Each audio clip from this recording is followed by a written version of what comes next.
ජාය දිග හොයන්න කලින් අපි මෙන්න මේ x වල අගය හොයන්න යන්නේ. තේරුණාද? හරි. x වල අගය හොයන්න අපි දාන්නේ මොකද්ද දාන්න ඕන? පයිතගරස් සම්බන්ධය. හරි. මොකද මේක ඍජුකෝණීය ත්‍රිකෝණයක්නේ. එහෙනම් x වර්ග ධන 5 වර්ගය. x වර්ගය ධන 5 වර්ගය සමානයි 13 වර්ගය. කර්ණයෙන් එක පැත්තක තනි වෙන්න ඕනේ. මේවා ඔයාලා අනිවාර්යෙන් නැගිටින්න ඕන දේවල්. ඒතර x වර්ගය 5 වරක් 5 25යි 13 වරක් 13 169යි. දැන් 169න් 25ක් අඩු කරන්න. 169න් අඩු කරනවා 25ක්. එතන උත්තරේ ලැබෙනවා x වර්ගය කියන්නේ 144යි. දෙපැත්තෙම වර්ගමූලය ගන්නවා. එතන x සමානයි 144 කියන්නේ 12 වරක් 12නේ. එහෙනම් උත්තරේ 12යි. කියන්නේ x වලට ආවේ 12. හරිද? x වලට 12 ආවනම් මෙන්න මෙතන හරිද? කේන්ද්‍රයේ සිට ජායට ලම්බයක් ඇන්දොත් මේ ජාය හරියටම ගොඩවල් සමාන ගොඩවල් දෙකකට බෙදෙනවා. එතකොට මෙයා 12 නම් මෙයා කීයද? 12යි. එහෙනම් ඔයාලා ලියන්න පුළුවන් AB ජායේ දිග සමානයි 12 හා එකතු කිරීම 12. සෙන්ටිමීටර් 24ක්. හරිද? හරි. ඔයාලා මේව හදද්දි තමයි හරියන්නේ. එක දවසින් මේ ඒකක් ගන්න බෑ. ගණන් අවසාන ළමයි දෙන ඕනෑම ප්‍රශ්න පත්‍රයක කෙටි ප්‍රශ්න 25 ලියන්න පුළුවන් මට්ටමට එන්න ඕනේ. එහෙම වෙනම ගණන් හදපුවාම. හරි. දැන් මේ වගේ ගණන් 4ක් 5ක් හැදුවොත් මේක නිකම්ම වැඩ කරන ළමයෙකුට ඔළුවට යනවා. අය අලුතෙන් මහන්සි වෙන්න ඕනේ නැහැ. එක ගානකින් බෑ. හරි. 16 සමෝහිත සංඛ්‍යාත ව්‍යාප්තියක උපකල්පිත මධ්‍යයන්ය 40යි. අපි අර වගුවක් ගාලා හදන ක්‍රමය මේක.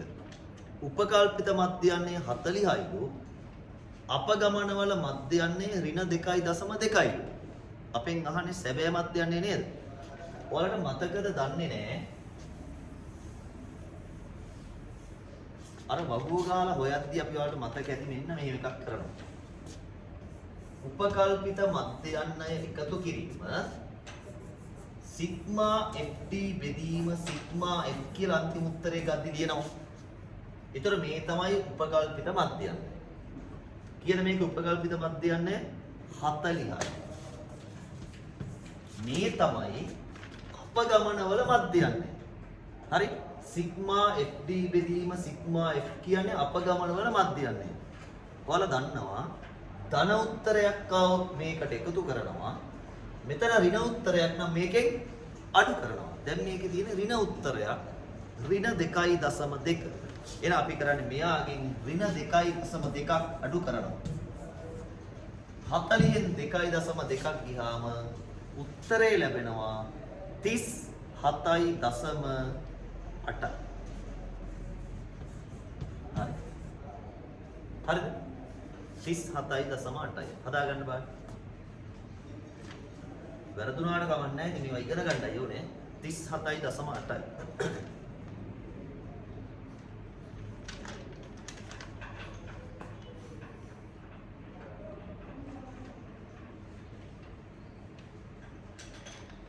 කීයක් කරද කියලා බලමු. 37.8යි. හරි. එහෙනම් මම කිව්වා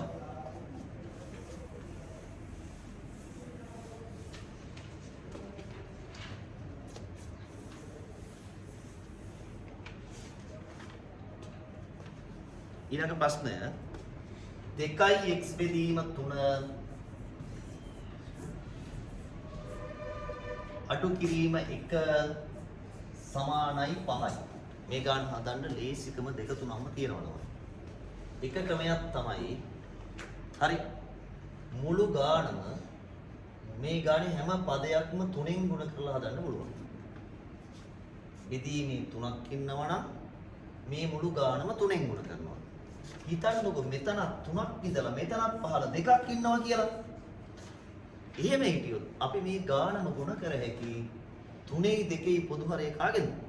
මේ ගානම 6න් ගුණ කරලා හදන්න පුළුවන්. හරි? ඒක එක ගාන අනුව අපි පොඩ්ඩක් හිතන්න ඕනේ. හරි මෙතන තියෙන දැන් එක විතරනේ. ඒ නිසා මම මේ ගාන හදන්නේ මේක මේක. මේ ඍණ එක කෙලින්ම මේ පැත්තට දානවා. හරි? ඍණ එකක් එහා පැත්තට යද්දී අපිට ලැබෙනවා ධන එකක්. පහ එකතු කිරීම එකයි. නේද? 2x බෙදීම 3 කියන්නේ 6යි. දැන් අපිට පුළුවන් මෙන්න මේ දෙක මේ පැත්තට හරස් ගුණ කරනවා. මේ පැත්ත 3 මේ පැත්තේ දෙක මෙහාට හරස් ගුණ කරනවා. හරස් ගුණිතය. එතන x සමානයි 3 ගුණ වෙනවා 6න් බෙදනවා 2කින්. බලන්න උත්තරේ ලැබෙනවා 3යි 3 වරක් 3 9යි. අවුත් මේක ක්‍රමයක්. තව තියෙනවා ක්‍රමයක්. හරි. 18 වන ප්‍රශ්නය 18.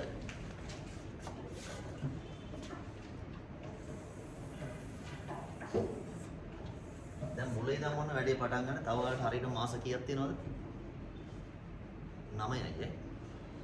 මාස 9 හරියට කර වැඩේ ගොඩ දා ගන්න පුළුවන්. මාස 9යි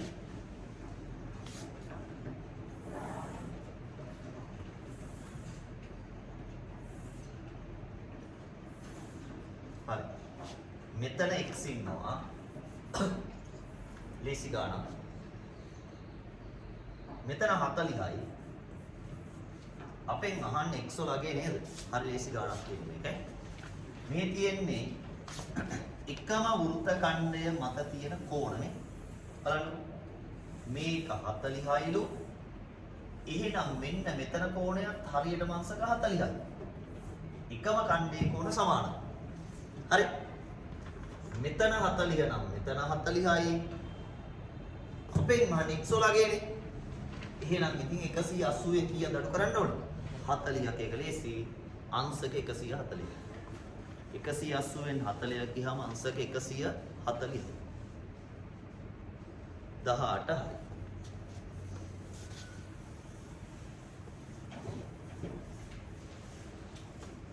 19 වෙනි ගාන.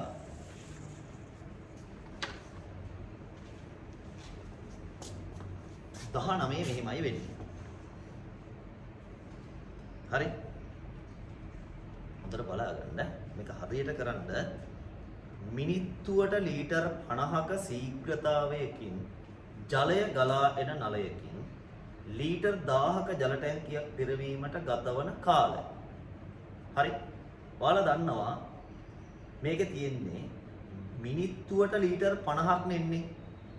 ඔයාලා ඉගෙනගෙන තියෙනවා ශීඝ්‍රතාවය සමාන වෙන්නේ ශීඝ්‍රතාවය සමානයි පරිමාව බෙදීම කාලය.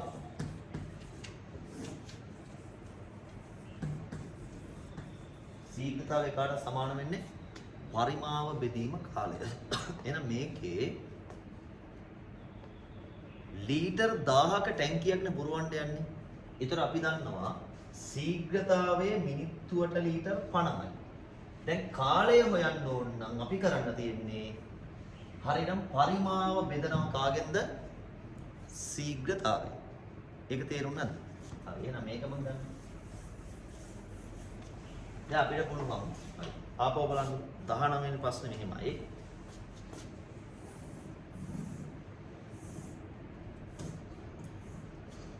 හරි. මේ තියෙන ශීඝ්‍රතාවය ශීඝ්‍රතාවය පරිමාව කාලය. මේකේ තියෙන සූත්‍ර තුනක්. මොකක්ද මේ සූත්‍ර තුන? පරිමාව ඕනනම් ශීඝ්‍රතාවයයි කාලයයි ගුණ කරනවා. හරි. ශීඝ්‍රතාවය ඕනනම් පරිමාව බෙදනවා කාලයෙන්. කාලය ඕනනම් පරිමාව බෙදනවා කාගෙන්ද? ශීඝ්‍රතාවයෙන්. එහෙනම් මේ ගානේ අහන්නේ කාලයනේ. එහෙනම් අපි පරිමාව බෙදන්න ඕන ශීඝ්‍රතාවයෙන්. එහෙම නැත්නම් හිතලා ගන්න පුළුවන්. ලීටර් 1000යි පරිමාව මිනිත්තුවට 50 ගානලු වෙන්නේ. එහෙනම් අපි බලන්නේ 1000 50 ගොඩවල් ගානනේ. 1000 බෙදනවා 50. 100 පහෙන් බෙදුනහම උත්තරේ මිනිත්තු 20යි. අවද මිනිත්තු 20යි. ඒක මේ සූත්‍රේ නැතුවත් හදන්න පුළුවන්. ලීටර් 1000ක් පිරෙන්න 50 ගොඩවල් කීයක් ඕනද? 50 ගොඩවල් 20ක් ඕනේ. ඒ කියන්නේ මිනිත්තු 20යි. හරි. 20 වෙනි ප්‍රශ්නය 20.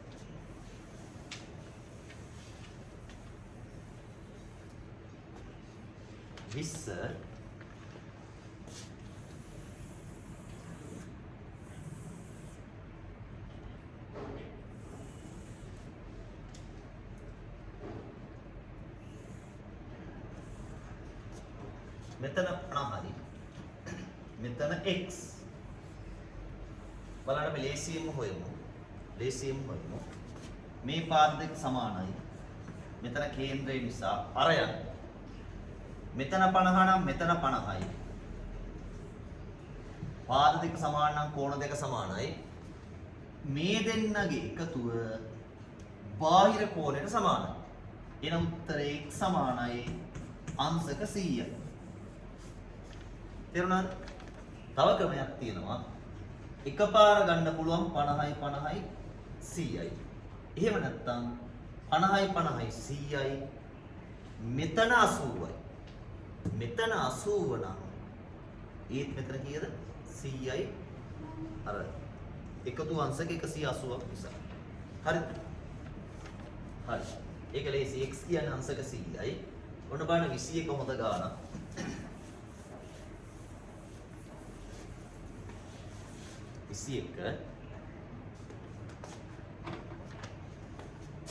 හරි. ඔයාලා ප්‍රස්ථාරය දිහා හොඳට බලා ගන්න. ප්‍රස්ථාරය බලාගෙන මට උත්තර දෙන්න. මෝටර රථයක චලිතයේ දැක්වෙන දුරකාල ප්‍රස්ථාරයක් මෙහි දැක්වේ. වේගය පැයට කිලෝමීටර් වලින් අහන්න. පැහැදිලිද?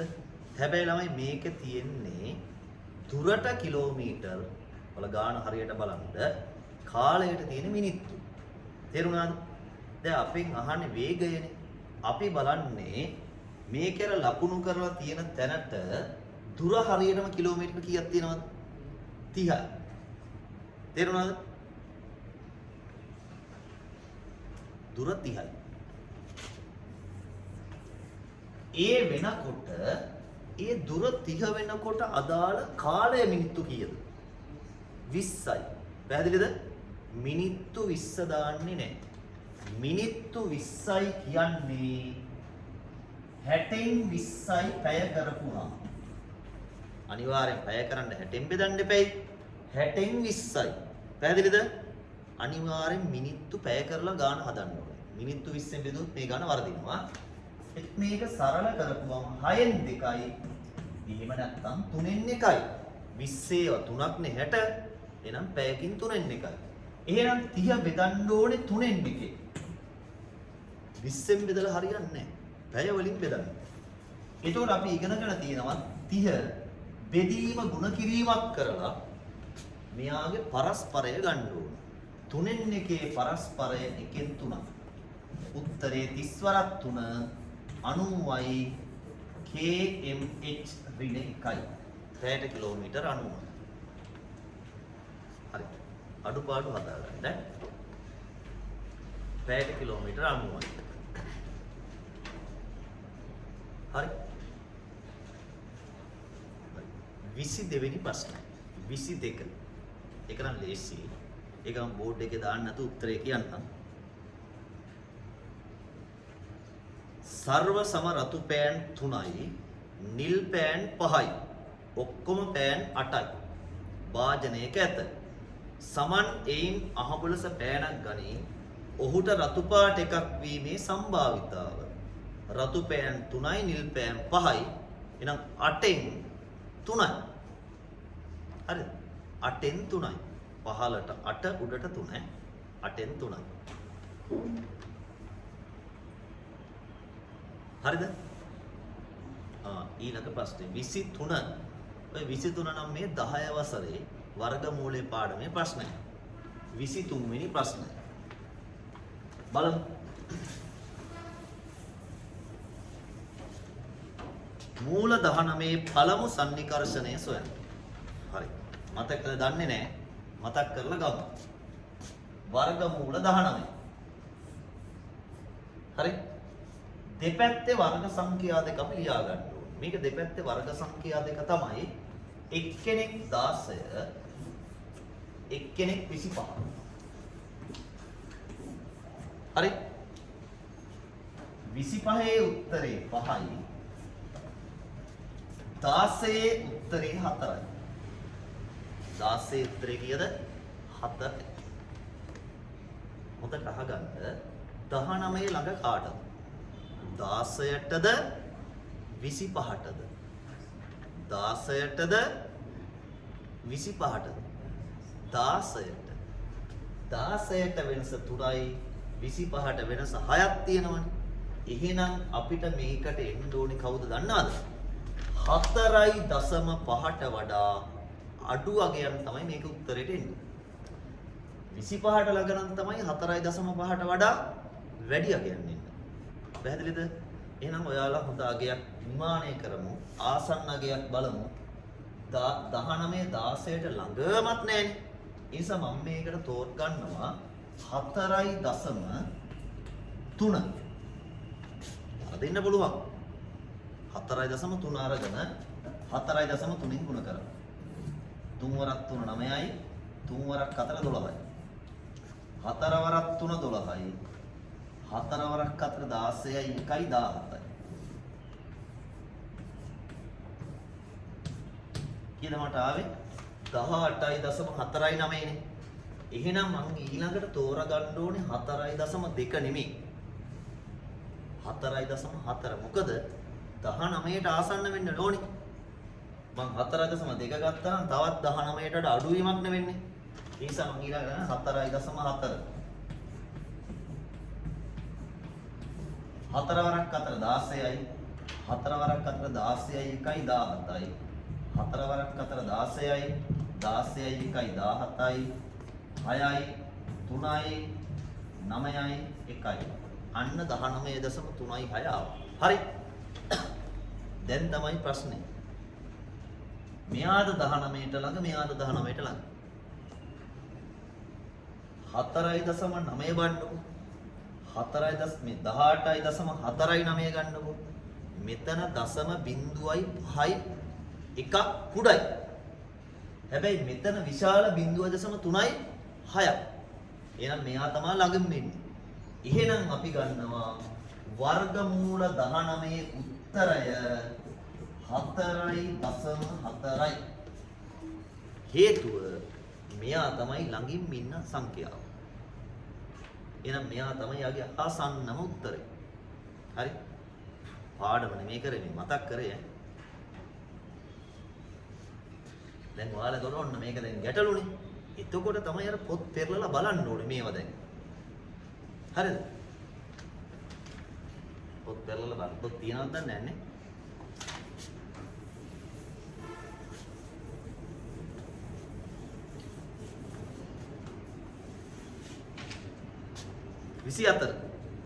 ඔය ළමයි ප්‍රස්තාර ප්‍රශ්නයක් තියෙනව නේද? සාමාන්‍ය පෙළ විභාගයට අනිවාර්යෙන් මට ප්‍රශ්න යන්න ඕනේ. මේ පාර විභාගයටත් ඇහුවා. දැන් ඔයාලට මම අනිවාර්යෙන් විභාගයට ප්‍රශ්න දෙකක් කිව්වා මොනවද? උපගු හොයන ප්‍රශ්නේ අනිවාර්යෙන් එනවා. මේ ප්‍රස්තාර අර y සමාන mx අන්නේ ප්‍රස්තාරයක් අනිවාර්යෙන් එනවා. මේ වලට එවිලා තියෙන ප්‍රශ්නයක්.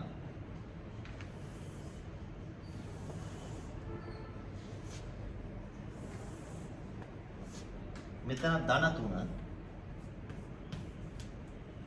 හරි. මේකේ අනුක්‍රමණය 2යි. සමීකරණය අහන්න. එහෙනම් ඉතින් මේක ඇත්තටම හදන්න දෙයක් නැහැ. අන්තක්ඛණ්ඩය තමයි y අක්ෂයේ කැපෙන තැන අගය. එහෙනම් මේකේ අන්තක්ඛණ්ඩය කීයද? ධන 3යි. එහෙනම් මෙයාගේ සමීකරණය y සමානයි අනුක්‍රමණය 2 නම් 2x. ධන 3යි. 2x ධන 3යි. හැබැයි ලේසි. හරි. ඒක ලේසි ප්‍රශ්නයක්. ඔන්න අන්තිම ප්‍රශ්නේ 25 වෙනි ප්‍රශ්නේ. හරි. අන්තිම ප්‍රශ්න. 25 බලාගන්න.